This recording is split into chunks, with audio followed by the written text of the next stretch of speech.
Okay. So ఇన్ని varieties ఉన్నాయని అసలు నాకు తెలీదు.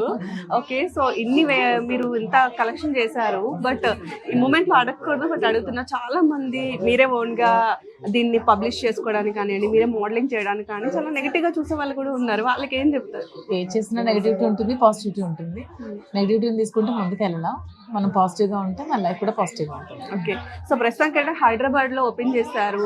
మనకి సౌత్‌లో అంటే వైజాగ్ కానియండి, మన జిల్లాల్లో ఎప్పుడు ఓపెన్ చేస్తారు? సూన్ అండి, వితిన్ 1 yearలో వైజాగ్లో పెడతాం. ఓకే. సో ఓవరాల్‌గా ఎంత అయిందండి మొత్తం? 15 crores వరకు అయింది. 15 క్రోర్స్ వరకు అయింది. ఓకే. దువ్వాడ శ్రీను గారు మీ మీద చాలా నమ్మకం పెట్టుకున్నారని చెప్పుకోవచ్చు. సో దాన్ని మీరు తన నిలబెట్టుకుంటారా? సపోర్ట్తోనే నేను ఇంతవరకు వచ్చాను. చాలా సపోర్ట్ ఇచ్చారు. తన సపోర్ట్ లేకుండా నేను ఇంతవరకు రాలేను. చాలా సపోర్ట్ చేసి నన్ను ఇలా నిలబెట్టారు. సో ఫైనల్‌గా మీ షాప్‌కి వచ్చి కొనుక్కోవాలి అనుకున్న వాళ్ళకి మీరేం చెప్తారు? మిడిల్ క్లాస్ పీపుల్ కానియండి, లో మిడిల్ కానియండి. క్లాస్ పీపుల్ హ్యాపీగా రండి. మీకు కావాల్సిన సారీస్ చాలా లోయెస్ట్ ప్రైసెస్కే ఉంటాయి. మీరు చాలా హ్యాపీగా వెళ్తారు. ఒకసారి విజిట్ చేయండి, మీకు తెలుస్తుంది. థ్యాంక్ యూ అండి.